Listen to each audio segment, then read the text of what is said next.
2021ခုနှစ်ဖေဖော်ဝါရီလ1ရက်နေ့စစ်အာဏာသိမ်းမှုကိုတတိယအကြိမ်မြောက်ခံခဲ့ရသောမြန်မာပြည်သူလူထုရဲ့တခဲနဲ့အုံကြွတော်လှန်မှုမှာအမျိုးသမီးများအထူးသဖြင့်ပထမဆုံးအကြိမ်ဆန္ဒမဲပေးခွင့်ရသောမိန်းမငယ်လေးများမှာတက်တက်ကြွကြွနဲ့အင်တိုက်အားတိုက်ဖြင့်စစ်အာဏာသိမ်းမှုကိုစန့်ကျင်တွန်းလှန်လျက်ရှိနေကြပါတယ်။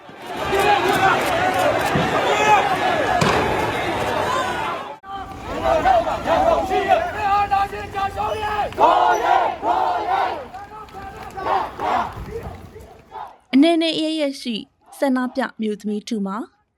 အသက်အရွယ်ကြီးရတဲ့တက်ကြီးရွယ်ဦးမျိုးသမီးများအလွှာဆုံးနေရာဆုံးမှကြာရကဏ္ဍမှာပါဝင်တော်လှန်နေကြတဲ့အမျိုးသမီးများမိမသားဟု၍ဆန္ဒပြပွဲရဲ့နောက်တန်းမှာမနေပဲစစ်အုပ်စုရဲ့အတန်ပုံညှိရိုးပုံကြီးစစ်ကြီးမှန်များကိုမမှုပဲရှေ့ဆုံးတန်းမှဥဆောင်တိုက်ပွဲဝင်နေတဲ့မိန်းကလေးငယ်များကိုလည်းယနေ့စစ်အာဏာရှင်တော်လှန်ရေးမှာတွေ့မြင်နိုင်ပါတယ်။အာဏာသိမ်းတဲ့အချိန်မှာပေါ့နော်။ဘာလို့မှမသိဘူး။သိမ်းတာကိုလက်မခံဘူး။စန့်ကျင်ရမယ်ဆိုတာကိုသိရဲ။ဒါပေမဲ့ဘယ်ကနေစလုပ်ရမလဲဆိုတာကိုအဲ့ချိန်မှာမသိခဲ့ဘူး။4ရက်နေ့မှာစပြီးတော့တာမွေတပိတ်ပေါ့။တာမွေမှာတပိတ်လုံမယ်ထွက်ကြမယ်ဆိုတဲ့ဟာကိုကြားပြီးတော့အဲ့ဒါကိုအရင်ဆုံးစပြီးတော့ပူပေါင်းပြစ်တယ်ပေါ့နော်။ပူပေါင်းပြစ်တာကနေစပြီးတော့အဲ့ဒီဖေဖော်ဝါရီ4ရက်နေ့ကနေစပြီးတော့တောက်လျှောက်ဒီတပိတ်တွေမှာပါခဲ့ရပါ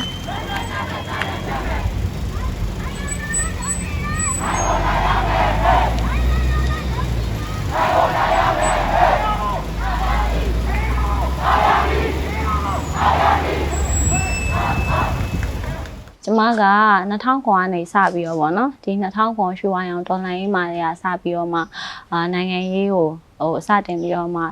လှုပ်ရှားခဲ့တယ်ဆိုတော့အဲ့ဒီအချိန်တုန်းကလည်းဒီဆရာနာရှင်ကြာဆုံးရေးပေါ့နော်ဆိုတော့အဲ့လိုကနေကျွန်မတခြားလုံးနိုင်ငံရေးလှုပ်ရှားမှုတွေလုပ်ခဲ့တယ်ဆိုတော့ဒီကျမတို့ဒီရွေးကောက်ပွဲတွေရှိလာတယ်NLD ဆိုရဖြစ်လာတယ်အဲ့ဒီနောက်ပိုင်းမှာကျမတို့တွေကဘာတွေလှုပ်ရှားလဲဆိုတော့ဒီလူခွင့်ရေးနဲ့ပတ်သက်တာတွေနောက်ငင်းချင်းရေးနဲ့ပတ်သက်တာတွေပေါ့နော်ဆိုတော့ဒီတန်းတူညီမျှရေးနဲ့ပတ်သက်တာတွေဒါတွေကိုကျမတို့တခြားလုံးလှုပ်ဆောင်ခဲ့တယ်ဆိုတော့ဒီအာဏာသိမ်းကာလမှာဆိုရင်လည်းမတရားသဖြင့်ပေါ့နော်ဒီလိုမျိုးအာဏာသိမ်းသွားတဲ့အပေါ်မှာကျမတို့တွေအကြမ်းမဖက်တဲ့နီးလန်းနေနဲ့စတင်ပြီးတော့မှလူလူကနေပြီးတော့မှလမ်းပေါ်မှာဆုစီးပြီးတော့မှစန့်ကျင်တော်လှန်တဲ့လှုပ်ရှားမှုတွေလုပ်ခဲ့တယ်ပေါ့လေဆိုတော့ဒီလိုလှုပ်ဆောင်နေနေမှာ3လပိုင်း3ရက်နေ့2021ခုနှစ်မှာဖမ်းဆီးခံခဲ့ရတယ်ပေါ့လေတာမွေမျိုးနဲ့တပိတ်စစ်ကြောင်းကနေပြီးဖမ်းဆီးခံခဲ့ရတယ်ရှင်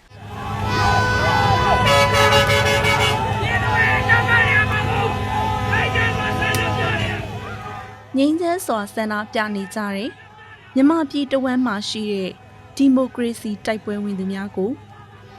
စစ်အာဏာရှင်လက်အောက်ခံလက်နက်ကင်လုံခြုံရေးတပ်ဖွဲ့ဝင်တွေကအတီးကယုံနှိမ်နင်းသောကိရိယာတွေဖြစ်တဲ့ရေကားမြေယူပုံမီခိုပုံအတန်ပုံရာဘာကြီးတို့ကိုအသုံးပြု၍ဖြိုခွင်းခဲ့ုံသာမကတန်မူလေးများဖန်ကောလေးများသုံး၍လေးကွာဖြင့်ပစ်ခတ်ခြင်းနံပါတ်2ဖြင့်အပြင်းထန်ရိုက်နှက်ခြင်းတို့အပြင်လူအသက်ကိုသေစေသည့်အထိ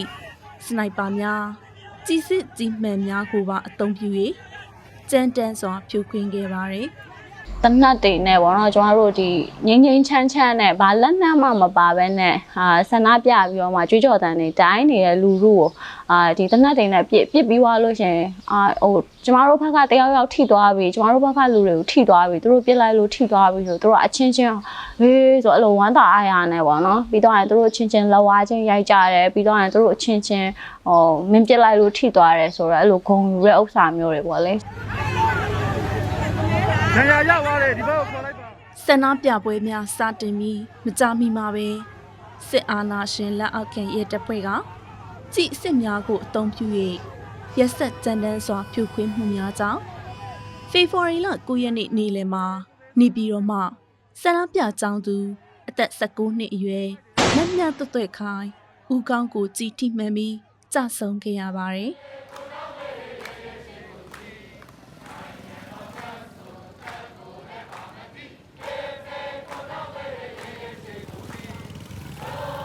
စစ်အာဏာရှင်ကိုအကြမ်းမဖက်သောနည်းဖြင့်အန်တုနေကြသူများတွင် CDM ဝန်ထမ်းများကိုစံထားခဲ့လို့မရပါဘူး စစ်အာဏာရှင်ရဲ့ရန်နေရများကောင်းမွန်စွာမလဲပတ်နိုင်စေရန်အတွက်ဌာနအသီးသီးမှဝန်ထမ်းများဟာရှုံးမတက်ပဲရုံးထွက်ခဲ့ကြပါတယ်။ရင်းတို့ထဲမှာအများစုဟာအမျိုးသမီးများဖြစ်ကြပါတယ်။သူတို့အာနာသိန်းတာကိုဆီယာမတွေမဲခိုးတယ်ဆိုတာလည်းပါတယ်။နောက်ပြီးတော့အမေစုကိုအဲ့လိုမျိုးထိမ့်သိမ့်နဲ့ဖမ်းသွားတယ်ဆိုတဲ့ဥစ္စာကိုလည်းဘလို့မှလက်သင့်မခံနိုင်ဘူးပေါ့နော်။ CDN ဝင်တယ်ဆန္ဒပြတယ်ပေါ့နော်။ဖဲချိုးနီကမ်ပိန်းတွေလည်းလုပ်ခဲ့တယ်ပေါ့နော်။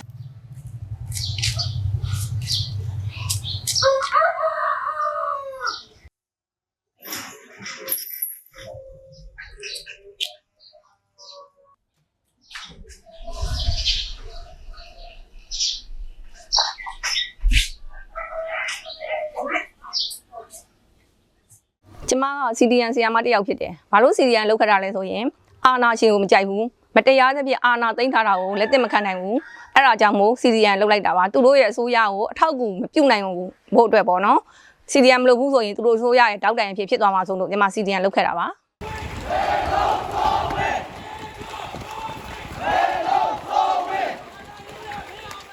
လုံခြုံရေးတပ်ဖွဲ့ဝင်တွေကအထီးကယုံဖြူခွင်းရမှာလိုက်နာဆောင်ရွက်ရမယ့်မူများကိုအတိတလင်းချိုးဖောက်ပြီးခါပေါ်ပိုင်းအသက်အန္တရာယ်ထိခိုက်စေနိုင်လောက်တဲ့ခန္ဓာကိုယ်အစိတ်ပိုင်းများကိုချိန်ရွယ်ပစ်ခတ်မှုများပြုလုပ်ခဲ့တာကိုမြန်မာနိုင်ငံရဲ့တိုင်းနယ်ပြည်နယ်73ခုနဲ့နေပြည်တော်ကောင်စီနယ်မြေတို့မှာ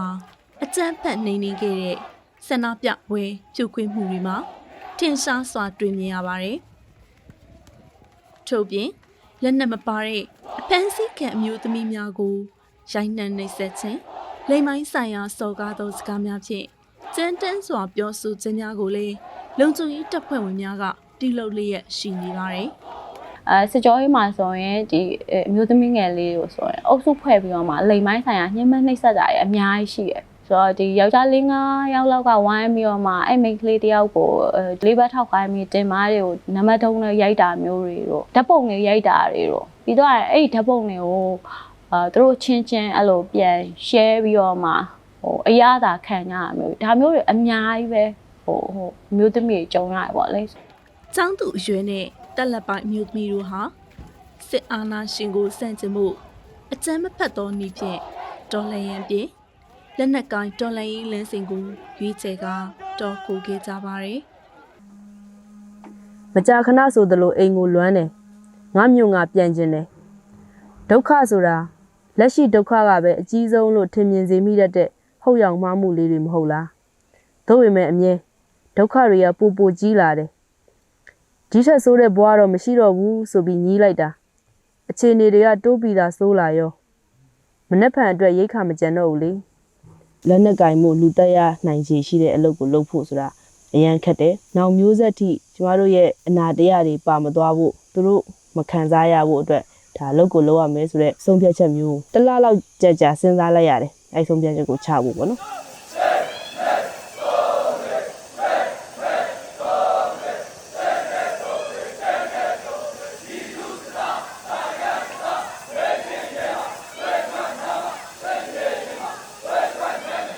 စစ်တင်နှန်းဖြစ်တဲ့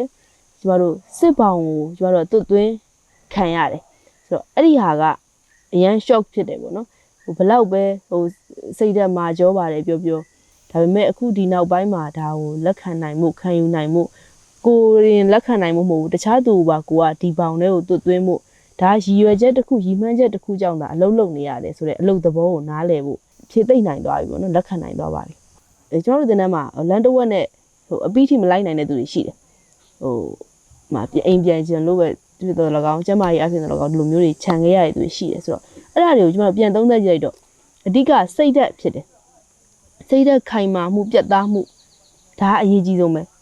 ခန္ဓာကိုယ်ကြန့်ခိုင်တဲ့သူကလည်းစစ်တင်နဲ့လာတတ်တဲ့အခါမှာစိတ်ဓာတ်မကြန့်ခိုင်လက်သွားမှာပဲသေရဲလားဆိုရင်သေရဲတယ်ကျွန်တော်တို့အကုန်လုံးကိုစွန့်လွတ်ပြီးလာခဲ့တာအိမ်မှာကြံခဲ့တဲ့မိဘတွေသေရင်သေသွားနိုင်တယ်အဖမ်းခံရနိုင်တယ်ကျမတို့ကြောင့်မို့လို့စွန့်လွတ်နိုင်ခဲ့ပြီကျမတို့ကိုယ်တိုင်လည်းအသက်ပေးရဲနေပြီဒါပေမဲ့တက်ရဲလားဆိုရင်ကျမတို့အဲ့ဒါကိုတုံဆန်းသွားတတ်တယ်စစ်သားတယောက်ဖြစ်ဖို့စစ်သားတယောက်လိုမာကြောဖို့ပြတ်သားဖို့ဆိုတာပို့ပြီးလိုလာပြီဒီမှာကလေ့ကျင့်တာအဓိကအမိန့်နာခံမှုဒါစီကံကိုဘယ်လိုလိုက်နာရမလဲစီကံမလိုက်နိုင်ရင်ဘာဖြစ်တယ်လဲဒါမျိုးကိုတည်တည်ချာလေ့ကျင့်ပေးတာ ဒီကြမ်းတမ်းမှုတွေကိုကြမ်းတမ်းတဲ့ရုံရင်းကြမ်းတမ်းတဲ့training တွေပေါ့နော်ဒီသင်ကြားပြသမှုတွေကိုလက်ခံနိုင်မှုဆိုတာအတော်ကြိုးစားခဲ့ရတာကွန်မန်ဒိုပေးမတက်ဘူးတော်ဆုံးလူတွေကိုပဲပေးတက်စစ်ကောင်စီဘက်ကရွာတွေကိုစစ်ကြောင်းထိုးလာတာမျိုးတွေရှိတယ်။အဲ့လိုခါရီမှာဆိုလို့ရှိရင်နေမီရှို့တာတွေရှိတယ်။အပြစ်မဲ့ပြည်သူတွေကိုဖမ်းဆီးတပ်ဖြတ်တာမျိုးတွေပစ္စည်းလူရတာမျိုးတွေရှိတယ်ပေါ့။ဆိုတော့အဲ့လိုမျိုးတွေကြုံရတဲ့ခါမှာဒေသခံတွေကကိုယ်သတင်းသမားအနေနဲ့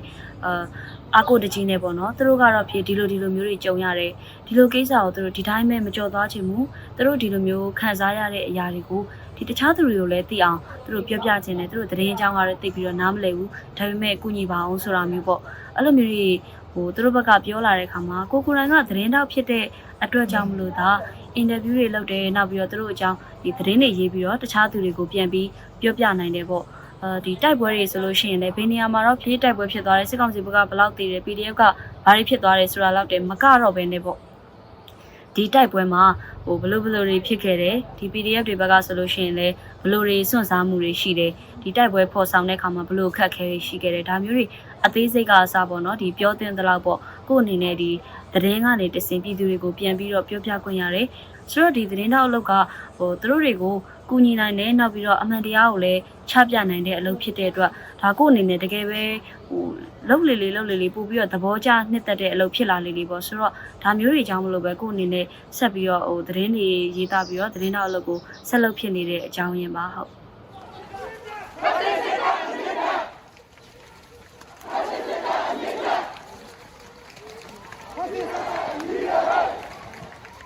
မတရားဘူးဆိုတာကိုညီမတို့ပြဖို့လိုတယ်ဆက်လက်ပြီးတော့တွန်းလှန်နေဖို့လိုတယ်ဆိုတဲ့စိတ်နဲ့ပဲဒီတပိတ်တွေကိုမဖြစ်အောင်ဆက်ပြီးတော့လုပ်ခဲ့ရပါတော့တောက်လျှောက်ကငါတို့လုံနိုင်တယ်ဟုတ်တယ်ဒါအခက်ခဲအများပဲဒီကောင်တွေအများကြီးစောင့်ကြည့်နေတယ်ငါတို့အများကြီးတိုက်ခိုက်ဖို့ကြိုးစားနေတဲ့အချိန်မှာငါတို့ဒီတပိတ်ကိုအောင်မြင်အောင်လုပ်နိုင်တယ်ဆိုရဲဟာပေါ့ဒီတပိတ်ထွက်နေတဲ့သူတယောက်အနေနဲ့ကတော့တပိတ်တပွဲကိုအောင်မြင်အောင်လုပ်နိုင်တာကတော့အခက်ခဲဆုံးပဲဒါပေမဲ့အဲ့ဒါကိုလည်းရတဲ့အချိန်မှာလည်းကျေနပ်စရာအကောင်းဆုံးပါပဲ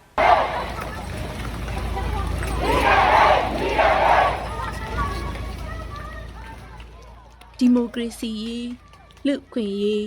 အာဏာရှင်စနစ်ချုပ်ငြိမ်းရေးတို့အတွက်စစ်အာဏာရှင်ကိုစန့်ကျင်တွန်းလှန်လျက်ရှိရင်ကြာဆုံးသွားခဲ့ရတဲ့အမျိုးသမီးများစွာရှိခဲ့ပါတယ်2021ခုနှစ်ဖေဖော်ဝါရီလ1ရက်နေ့မှ2022ခုနှစ်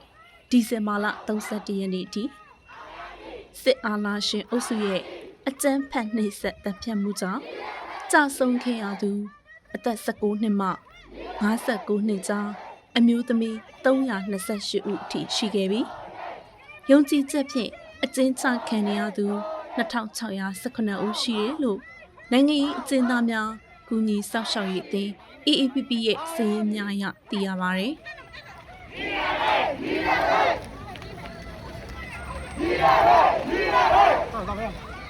အိတ်တယ်ဆိုလို့ရှိရင်လည်းဒီညဘက်တွေမှာကောင်းကောင်းအိတ်မပြောဘူးဒီ2နာရီချတစ်ခါလောက်ကိုနိုးတယ်ဒီအခန်းတကားကိုဆိုလို့ရှိရင်လည်းဒီစပွဲအကြီးနဲ့ကာပြီးတော့ပိတ်ထားတာမျိုးတွေပေါ့အလွယ်တကူစစ်ကောင်စီဘက်ကဝင်လာလို့မရအောင်အဲ့ဒါမျိုးတွေစိတ်ချောက်ချခဲ့ရတယ်အဲ့ဒါမျိုးနေ့ရက်တွေလည်းအများကြီးရင်ဆိုင်ခဲ့ရတယ်ဒါပေမဲ့အဲ့ဒီနောက်ဒီမတ်လ9ရက်နေ့ညနေပိုင်းမှာတော့စစ်ကောင်စီဘက်ကနေပြီးတော့ကြီးညာလာတယ်မီဒီယာ9ခုကိုသူတို့ဘက်ကပိတ်သိမ်းနေပေါ့အဲ့လိုနဲ့ဒီအလုံးလက်မဲ့ဖြစ်ပြီးတော့အိမ်ပြန်နေအိမ်မှာနေပြီးတော့ဒီဆန္ဒတွေပြတယ်မြို့နယ်အထိုင်တပိတ်တွေကနေစပြီးတော့ဒီဘယ်သူမှတိတ်ပြီးတော့မသွားတော့တဲ့ဒီပျောက်ကြားတပိတ်တွေထိပါဝင်ခဲ့တယ်ပေါ့အဲ့လိုပြေးလိုက်ပုံလိုက်ပြန်လာလိုက်အဲ့လိုပုံစံမျိုးနဲ့ပဲပေါ့အိမ်နဲ့လည်းအများကြီးအတိုက်ခံဖြစ်ခဲ့တယ်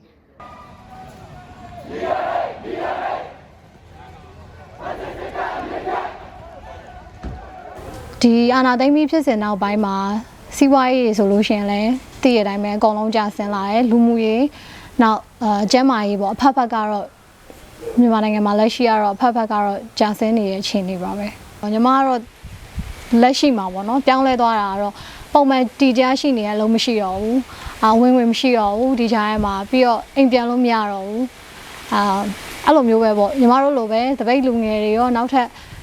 ဒီတော်လိုင်းရေးမှာနေရာဆုံးကပါဝင်နေတဲ့လူငယ်ရဲ့အနာဂတ်တွေမရှိတော့ဘူးဘာဆက်လုပ်ရမလဲဆိုတော့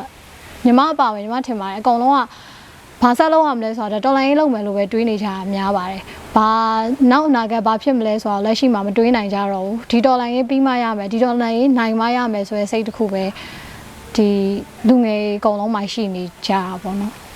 CDM မလုပ်ခင်ချိန်ကတော့ကျမတို့ဘဝဟာပေါ့နော်လွတ်လပ်တဲ့ပေါ်ပါတယ်အဲ့လိုပျော်ပျော်ရွှင်ရွှင်လေးတွေပဲရှိကြတယ်ပေါ့နော် CDM လုပ်ပြီးတဲ့အခါမှာကျမတို့ကယုံကြည်ချက်တစ်ခုရှိလာတယ်နော်ဒီစစ်အာဏာရှင်ဖြုတ်ပြမဲ့ယုံကြည်ချက်တစ်ခုကျမတို့ကရှိလာတယ်ရှိလာတဲ့အတွက်ကျမတို့ဟာယုံကြည်မှုတွေကြောင့်ကျမတို့ရဲ့စိတ်ခံစားချက်တွေက၄နှစ်လာတယ်ပေါ့နော်အရင်တော့ကတော့ပေါ့လည်းမရှိတော့ဘူး၄နှစ်လာတယ်သူတို့ကိုပြုတ်အောင်ကိုဖြုတ်ပြမယ်ဆိုတဲ့စိတ်ကလည်းယုံကြည်ရှိလာခဲ့တယ်ပေါ့နော်ကျမက CDM လုပ်တဲ့အပြင်ကျမတို့မြို့နယ်မှာ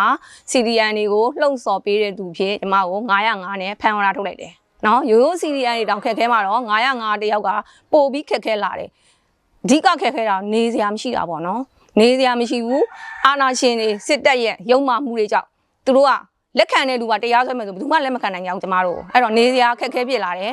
နောက်ကကြတော့စားစရာလည်းအခက်အခဲဖြစ်လာတယ်အလုပ်လည်းမရှိဘူး905ဖြစ်တဲ့အတွက်တာမန်လူတယောက်လူလည်းသွားလာလှုပ်ရှားလို့မရတဲ့အတွက်ကျမမှာတော်တော်လေးကိုရုန်းကန်မှုအခက်အခဲရှိတယ်နေစရာစားစရာအတွက်မှာတော်တော်ကိုရုန်းကန်ပြီးတော့နေခဲ့ရပါတယ်ဒီဘက်ကန်းကိုကူတော့ပါလာတဲ့ပတ်ဆက်ကလည်းလုံးလုံးရရကုံသွားတာဒီမဲဆောက်ကိုရောက်ရင်သုံးဖို့ကိုမရှိတော့ဘူးပေါ့ကန်ကူပေးတဲ့အသည့်စီကနေပြီးတော့တစ်ခါပတ်ဆက်ချီလာခဲ့ရတာပေါ့အခက်ခဲတွေကတော့တော်တော်ရင်ဆိုင်ရတာပေါ့နော်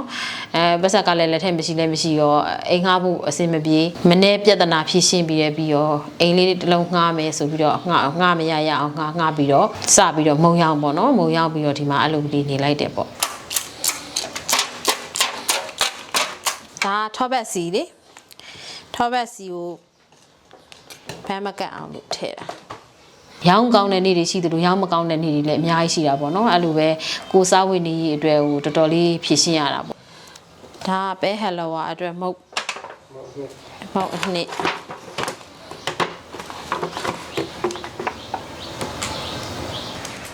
်လမ်းတွေပေါ်ဟစ်ကြွေတက်လှန်ခဲ့ပါတယ်လို့ကိုနန်းလေးကသူ့ရဲ့လူမှုကွန်ရက်စာမျက်နှာမှာရေးသားထားပါတယ်ရှင်ကိုနဲ့ရင်းနှီးပြီးသားဖြစ်တဲ့ဒီမီဒီယ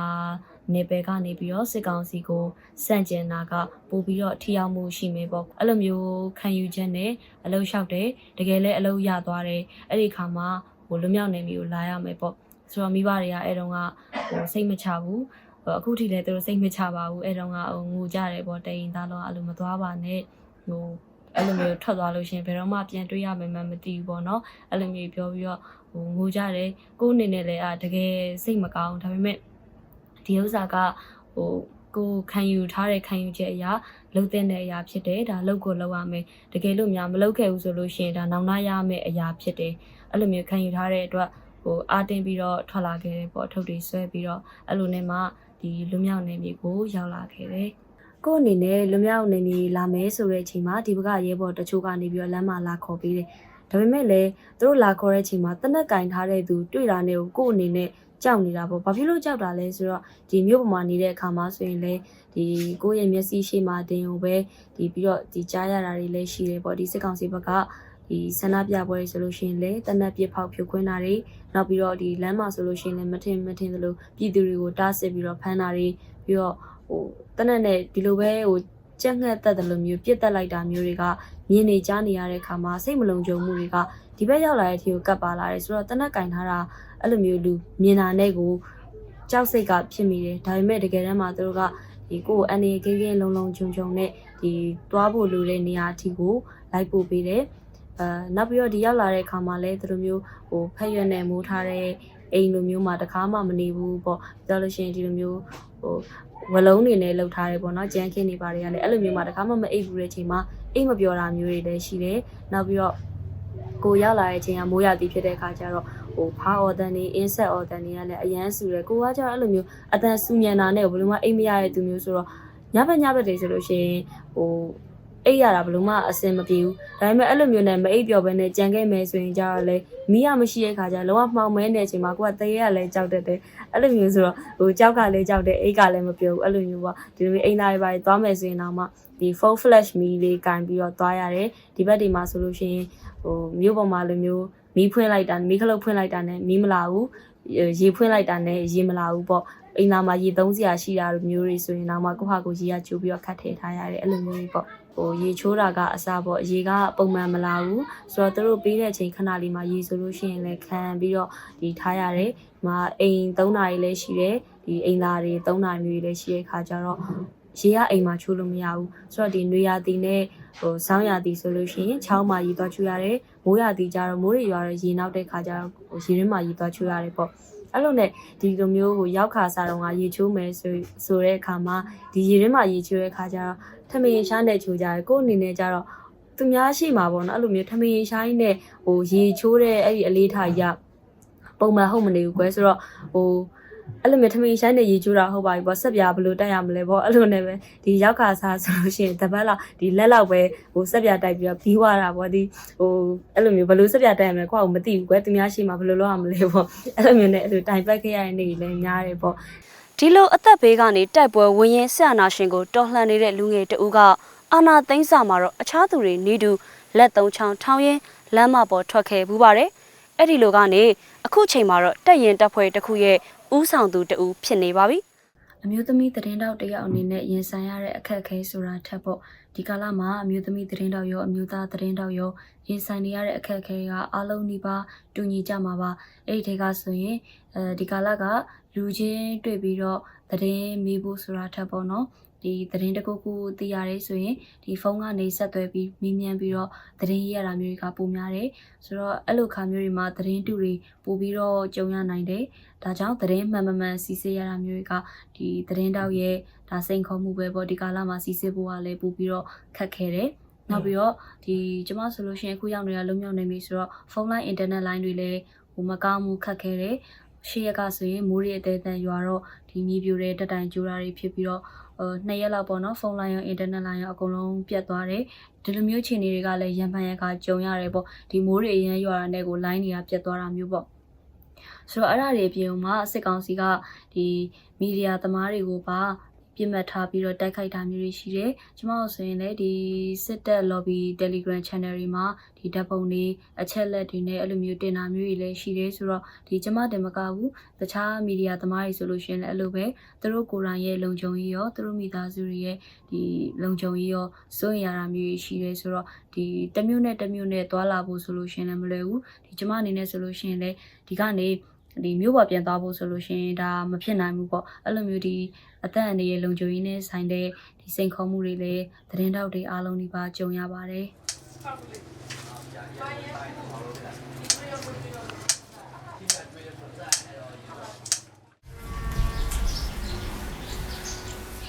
်ကျမတို့မျိုးသမီးတွေကပေါ့နော်ခေတ်ဆက်မှာယောက်ျားတွေနဲ့ရင်မောင်တန်းပြီးလှုပ်လာခဲ့ဒါပေမဲ့ဒီຫນွေဦးတော်လန်ရေးမှာအဲ့ဒီရင်မောင်တန်းလှုပ်ဆောင်မှုကထိတ်ဆုံးထိမြင့်ဆုံးထိရောက်သွားကြပြီအဲ့တော့စိတ်တက်တွေခွန်အားတွေလည်းအများကြီးရပြီးတော့တောထဲမှာပေါ့နော်ယောက်ျားတွေနဲ့ဒန်းတူနော်အစားစင်းရဲ့အနေစင်းရဲ့ဒုက္ခတွေခံပြီးတော့ကျမတို့ကနော်ဒီအာနာရှင်ကိုတော်လှန်ခဲ့ကြတယ်တော်လှန်ခဲ့ကြတယ်ဒီအမျိုးသမီးတွေအတွက်ကျမကဂုဏ်ယူတယ်အမျိုးသမီးတွေရဲ့စမ်းဆောင်ရအမြင့်ဆုံးဖြစ်သွားတဲ့အတွက်လည်းအများကြီးသူတို့ကိုဂုဏ်ယူတယ်သူတို့တွေလည်းသူတို့ကိုလည်းလေးစားတယ်ကျမဂုဏ်လည်းဂုဏ်ယူတယ်ပေါ့နော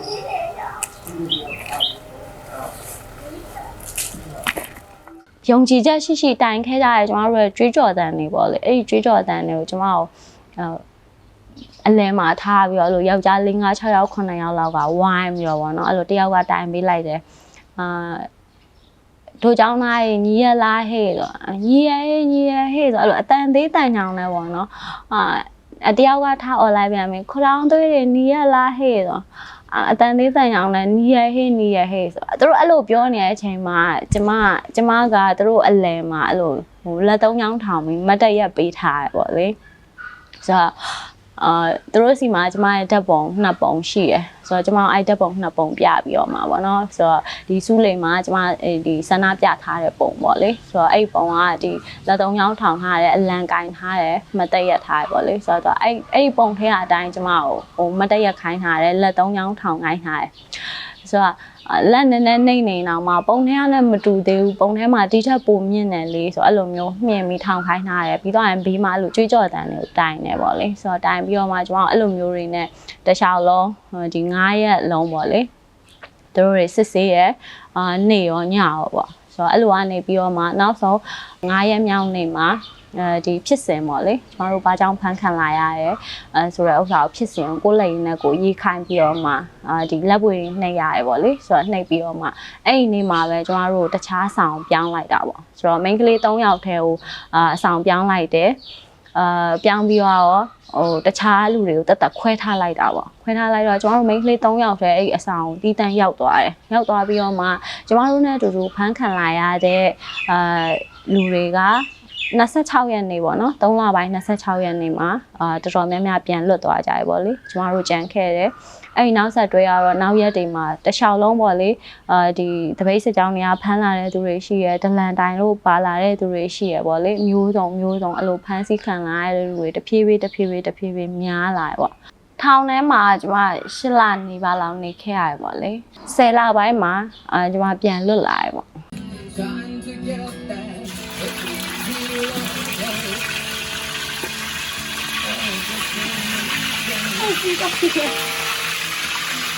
တခါတလေကြာရင်နေလာရင်းနဲ့ပေါ့နော်ကိုတယောက်တည်းပဲကန်ဆိုးမှုတွေကိုစရိုက်ကြုံရတယ်လို့မျိုးခံစားရတဲ့နေ့ရက်တွေလည်းရှိတယ်အဲ့လိုနေ့ရက်တွေမျိုးကြီးဆိုလို့ရှိရင်ကိုတယောက်တည်းဒီကူရခဲ့ရမဲတဲ့ခံစားချက်မျိုးနဲ့တော်တော်လေးကိုစိတ်အဆင်မပြေဖြစ်တယ်ပေါ့ဒီကာလကြီးကဘယ်တော့မှပဲပြီးမှလဲငါကရော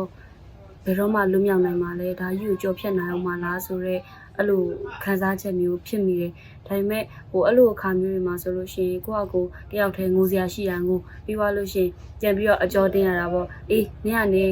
ကြာကျင်တော့ကြာငါကလည်းငါတက်ဆက်ပြီးတော့ရှင်အောင်မှာငါကောင်းကောင်းမွန်ဆက်ပြီးတော့နေသွားမှာအဲ့လိုပုံစံမျိုးနဲ့ပြန်ပြီးတော့အားတင်းပြီးတော့အကြောတင်းရတယ်ပေါ့ဒီလောလောလတ်ဆိုလို့ရှိရင်မြို့ပေါ်မှာကြံခဲ့တဲ့မိသားစုကနေစရာအိမ်မရှိတော့ဘူးဒီအိမ်အစ်ငါဖို့ဆိုလို့ရှိရင်လည်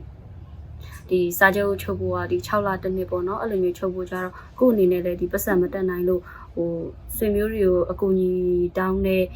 ခိုက်အတန့်လေးရှိလိုက်သေးတယ်အဲ့တော့ဆိုရင်ဒါအဆင်မပြေမှုတွေကြုံရတဲ့အခါမှာတော်တော်လေးကိုစိတ်အဆင်မပြေဘူးပေါ့ဒီအိမ်ပိုင်းရပိုင်းရှိရတာနဲ့ကိုကဒီလိုမျိုးထွက်လာတဲ့အခါမှာကြံခဲ့တဲ့မိသားစုတွေအားလုံးကဒီလိုမျိုးကတောင်းကနေဖြစ်တယ်ပေါ့အဲ့ခါကျတော့ကို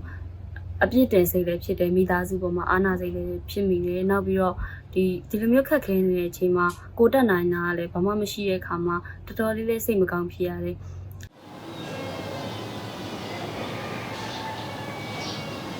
AAPP ကနေပြီးတော့တခါဘန်9000ထောက်ပံ့တယ်ပေါ့နော်အဲ့လိုလေးရခဲ့တော့ရှင်းပြောရလို့ဆိုရင်AAPP ကပို့တဲ့ဘန်9000နဲ့ရင်းရတာပေါ့နော်ပြီးတော့ NUG အစိုးရကကြတော့ရိတ်ခါလာစဉ်ထောက်ပံ့တယ်ပေါ့နော်အဲ့ဒါလေးနဲ့မိသားစု3ယောက်ဖြည့်ရှင်းနေတာပေါ့အခုနောက်ပိုင်းကျတော့ NUG ရဲ့အခြေဆက်နဲ့ကလေးတွေလည်းကြောင်းထားလို့ရတယ်ပေါ့နော်အဲ့လိုမျိုးတွေဖြစ်လာတော့သူတည်ကြောင်းမှာကလေးတွေကိုကြီးတွေထားမယ်ဆိုပြီးတော့အကြီးလေးကိုပါတစ်ခါခေါ်ပြီးတော့ကြောင်းဆက်ထားမယ်ပေါ့နော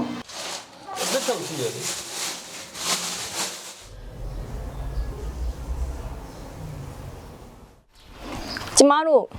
မတရားအာဏာသိမ်းခိုင်းတာခုဆိုတစ်နှစ်ခွဲရှိသွားပြီနော်ຫນွေဦးတော်လန်ကြီးကအောင်မြင်နေတယ်လို့ပဲယူဆတယ်ဘာလို့လဲဆိုတော့ကျမတို့ကရင်တုံးကဆိုရင်လို့ရှိရင်သူတို့ပြစ်တက်တာကိုကျမတို့ကရင်ကော့ပြီးတော့ခေါင်းတွေနဲ့ခံခဲ့ရတယ်ပေါ့နော်ခေါင်းတွေကြီးပြစ်တက်တာကိုအလက်ကားနေခံအခုချိန်မှာကျမတို့အဲ့လိုလုပ်လို့မရတော့ဘူးနော်သူတို့ရင်တုံးကဘယ်ကောင်ထွက်ရဲလို့ကျမတို့ပြောတယ်အခုသူတို့မထွက်ရဲတော့ဘူးကျမတို့ကတက်သိရှိရင်ထွက်ခဲ့လို့စိန်ခေါ်နိုင်တဲ့အခြေအနေကိုရောက်လာပြီကျမတို့မှာလူအင်အားတွေလည်းအများကြီးရှိတယ်လက်နဲ့အင်အားတွေလည်းအများကြီးရှိလာပြီနော်သူတို့ကိုကြောက်စရာမလိုတော့ဘူးကျမတို့ကဒီຫນွေဦးတော်လိုင်းကြီးကကျမတို့ကအောင်မြင်နေပြီအစားနဲ့စားရင်အများကြီးအောင်မြင်နေပြီလို့ယုံကြည်မှုရှိပါတယ်စစ်တပ်ကကျမတို့ငငယ်လေးကြရပါတော့ဘယ်လို့မဆိုငိမ့်ချမ်းရေးလို့អော်ခဲ့တယ်ဒါပေမဲ့အခုချိန်လည်းမငိမ့်ချမ်းနိုင်ဘူးအဲ့လိုမငိမ့်ချမ်းတာလည်းသူတို့ကြောင့်ပဲသူတို့ကိုယ်တိုင်မငိမ့်ချမ်းအောင်လုပ်နေတာလေအဲ့တော့ကျမကစစ်တပ်ကိုမယုံကြည်ဘူးစစ်တပ်ကငိမ့်ချမ်းရေးကိုဖော်ဆောင်နိုင်မှုလည်းလုံးဝမယုံကြည်ခဲ့ပါဘူးကျမတို့မြန်မာပြည်ခုလိုမငိမ့်မချမ်းဖြစ်နေရတဲ့အဓိကတရားခံစစ်တပ်ပါပဲရှင်နောင်တမရပါဘူးပျော်တယ်ပေါ့ဒီဟာကိုစန့်ကျင်နေတဲ့ဆိုတဲ့အတွက်ခိုင်မာတဲ့ဆုံးဖြတ်ချက်နဲ့ပေါ့နော်ရှေ့ဆက်လျှောက်သွားမယ်သူတို့ဘယ်လောက်ကြီးပဲကြားနေမအောင်မချင်းရတော့ CDM ဆက်လုံးနေမှာပေါ့နော်ဘယ်တော့မှနောင်တလည်းမရဘူးနောက်ကြောင်းလည်းပြန်မလှည့်ဘူး CDM နေပေါ့နော်ပြန်ပြီးတော့လုပ်ငန်းခွင်ဝင်လို့ရမယ်ပေါ့နော်အဲ့လိုမျိုးတွေလာတယ်လုံးဝကိုစိတ်ဝင်စားပါဘူးအခုရက်တည်နေတာကလည်း CDM ဝင်တဲ့ကလေးတွေကိုတော့ပြည်သူပညာရေးအကြောင်းမှာ online ကနေပြီးတော့စာသင်ပေးတယ်ဒီအစိုးရလက်ထက်မှာတော့ဘယ်လိုနည်းနဲ့မှဒီဆီယာမအလုပ်ကိုပြန်ပြီးတော့လောက်တော့ဘူးလို့ဆုံးဖြတ်ထားတယ်ပေါ့နော်ပြည်သူအစိုးရပြန်တက်လာတဲ့အချိန်ကြလို့ဆိုရင်တော့လုပ်ငန်းခွင်ပြန်ဝင်မယ်လို့တော့စိတ်ကူးထားတယ်ပေါ့နော်အောင်မြင်မှုကလည်းလက်တကမ်းနီးတော့လာပါပြီပေါ့နော်တိုက်ပွဲမှာတကယ်ကိုရင်ဆိုင်နေရတဲ့ PDF ကလေးတွေကလည်းသူတို့လည်းစူးစမ်းပန်းစားနဲ့သူတို့ရဲ့အသက်တွေဘဝတွေအကုန်ရင်းနေရတာဆိုတော့ကိုရီးယားသူတို့စာလို့စီရင်တော်တော်လေးကိုအဆင်ပြေချောမွေနေသေးတယ်ပေါ့နော်ဘဝကချိန်တန်လို့စီရင်ကိုပြည်သူအစိုးရပြန်တက်လာပြီဆိုလို့ဆိုရင်တော့ကိုနိုင်ငံကိုပြန်မယ်ကိုဝါသနာပါတဲ့ကိုအလုပ်ကိုပြန်ပြီးတော့လုပ်မယ်လို့တော့စိတ်ကူးထားတယ်ပေါ့နော်ပြောရရင်တော့လက်နက်မကင်ရဲလို့ပေါ့နော်ညီမလူမတက်ရဲဘူးအဲ့တော့ တော်လိုင်းရေးမှာသူတို့လုံနေတဲ့လမ်းကြောင်းပေါ့ဒီလမ်းကြောင်းကမှန်တယ်လောက်ကိုလောက်ရမယ်ဆိုတော့လက်ခံတယ်ဒါပေမဲ့ညီမကိုယ်တိုင်အဲ့ဒီလမ်းကြောင်းကိုမလုံနိုင်ဘူးမလုံနိုင်တဲ့အတွက်ဒီဘက်မှာတခြားလမ်းကြောင်းအနေနဲ့ဘာလုံနိုင်မလဲဆိုတော့ non violent action တွေလုံနိုင်မယ်လို့တွေးရတော့ကိုလုံနိုင်တဲ့ဘက်ကနေပြီးတော့တာဝန်ကြီးအောင်လုပ်မယ်လို့တွေးပြီးတော့ဒီဘက်ဒီလမ်းကြောင်းကိုရွှေ့ခဲ့ရပါတော်လိုင်းရေးပြီးတဲ့အထိညီမလုံနိုင်တယ်လို့အတက်နိုင်ဆုံးလုပ်သွားမယ်တကယ်လို့ညီမကိုယ်တိုင်ဒီတပိတ်တွေမှာမပါဝင်နိုင်တော့ရင်တော့မှဆက်လက်ပါဝင်နေတဲ့ကိုရဲဘော်တွေကိုဘယ်လိုနည်းနဲ့ထောက်ပံ့နိုင်မလဲဘယ်လိုနည်းနဲ့ကူညီနိုင်မလဲဆိုတော့အတက်နိုင်ဆုံးကြိုးစားပြီးတော့လုပ်သွားမှာပါကျမကဒီຫນွေဦးတော်လန်ရေးမှာအဆုံးထိ CDM ပဲသူတို့ဘယ်လိုခေါ်ကျမပြန်မသွားနိုင်ဘူးကျမတက်ဆွမ်းသရွေ့ပေါ့နော်လူအားစိတ်အားတက်ဆွမ်းသရွေ့နော်ဘယ်လိုပဲဖြစ်ဖြစ်ဒီຫນွေဦးတော်လန်ရေးအောင်မြင်သည်စီကျမပါဝင်မလို့ပဲဆုံးဖြတ်ထားပါတယ်ရှင်တချို့ဆိုရင်မတရားတက်ခံလိုက်ရပြီနော်တချို့ဆိုရင်မတရားဖမ်းဆီးခံရတယ်အဲ့လိုဖမ်းဆီးခံရတယ်အသက်ခံရတယ်တောထဲမှာရောက်နေတဲ့အစားအဆင်းရဲ့အနေဆင်းရဲ့နဲ့စစ်ကောင်စီကိုတော်လန်နေတဲ့ရဲဘော်လေးတွေကိုကြည့်ပြီးကျမတို့ကနော်စိတ်သက်ခွန်အားတွေဖြစ်ကြပါသူတို့နဲ့စာရင်ကျမတို့ကအများကြီးတာပါသေးတယ်အားမလျှော့ကြပါနဲ့လို့ ဒီတော်လိုင်းကာလာကဘယ်တော့ပြီးမလဲဆိုတာဘယ်သူမှအတိအကျမပြောနိုင်ပေမဲ့ဒီတော်လိုင်းကကျမတို့ဘက်ကအောင်မယ်ဆိုတာ100%ယုံတယ်ယုံလို့လည်းအခုလိုမျိုးဒီရှေ့ဆက်ဖို့အတွက်ခွန်အားတွေဖြစ်နေတာပေါ့အခုလက်ရှိချိန်မှာတော့ပြည်သူတွေကဒီငွေကြေးဖောင်းပွားတာကုန်စည်နှုန်းကြီးတာမီးပြတ်တာဒီလိုမျိုးအခက်အခဲတွေနဲ့ရင်ဆိုင်နေကြရတယ်ဒါပေမဲ့လည်းဒါမျိုးကိုဒီကြမ်းခံအန်တုပြီးတော့အကောင်းဆုံးကြော်ဖြတ်နိုင်ဖို့လိုတယ်ကျမလည်းအိမ်ပြန်ကျင်တယ်နောက်ပြီးတော့ဒီရဲဘော်လေးဆိုလို့ရှိရင်လည်းအိမ်ပြန်ကျင်တယ်ဆိုတော့အားလုံးကသူ့နေရာနဲ့သူဒီလိုမျိုးကိုအိမ်ပြန်နိုင်ဖို့အတွက်တော်လိုင်းရင်အမြဲဆုံးပြီးအောင်အကောင်းဆုံးကြိုးစားနေကြတယ်ဒီပုံမှာကျန်တဲ့ပြည်သူတွေကလည်းပံ့ပိုးပါဝင်ဖို့လိုတယ်ဒီတော်လိုင်းပြီးသွားတဲ့ခါကျလို့ရှိရင်ကျမအနေနဲ့ဒီသတင်းတင်ဆက်သူသတင်းတောက်အနေနဲ့ပြည်သူတွေနဲ့အတူအမှန်တရားဘက်မှာဆက်ပြီးတော့ရှိနေမယ်ကျမတို့ဒီတိုင်းလေးပဲဆက်ရှိနေမယ်ဆိုတော့ဒီတော်လိုင်းပြီးတဲ့အခါအားလုံးနဲ့ဆက်ပြန်တွေ့ကြပါတယ်အဲ့ဒါကြောင့်မလို့အားလုံးပဲအားတင်းပြီးတော့ဒီကြာရကဏ္ဍကနေအကောင်းဆုံးအားစိုက်ပြီးတော့ပါဝင်ပေးကြပါလို့ပြောချင်ပါတယ်ဘယ်ချိန်ပြီးမှလဲဆိုတာမျိုးထက်လေငါတို့ဒီချိန်မှာဘလောက်ထိရောက်ရောက်လုံနေတယ်လဲဆိုတာကိုကြည့်တယ်ပေါ့နော်ဆိုတော့ကျမတို့လောက်တာပိုကောင်းရင်ကောင်းသလောက်ပိုစနစ်ကြရင်ကြသလောက်မြန်ပြီးမယ်ဘယ်နေရာမှာမှမခုမကပ်ဖဲနဲ့လှူရတန်းတဲ့နေရာမှာပဲဖြစ်ဖြစ်လက်တွေ့စီရေးဖော်ဆောင်တဲ့နေရာမှာပဲဖြစ်ဖြစ်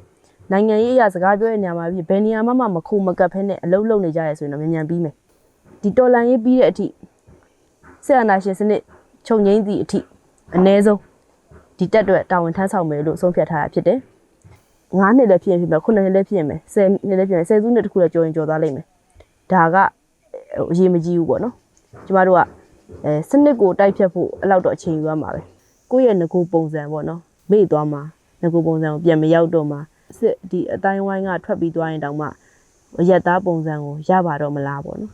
အရင်တော့လူသားဆန်တဲ့နှလုံးသားတွေဒါတွေရှိနိုင်ပါအောင်မလားပေါ့နော်လူသားဆန်တဲ့အလေးထားကျမပျောက်သွားမှာ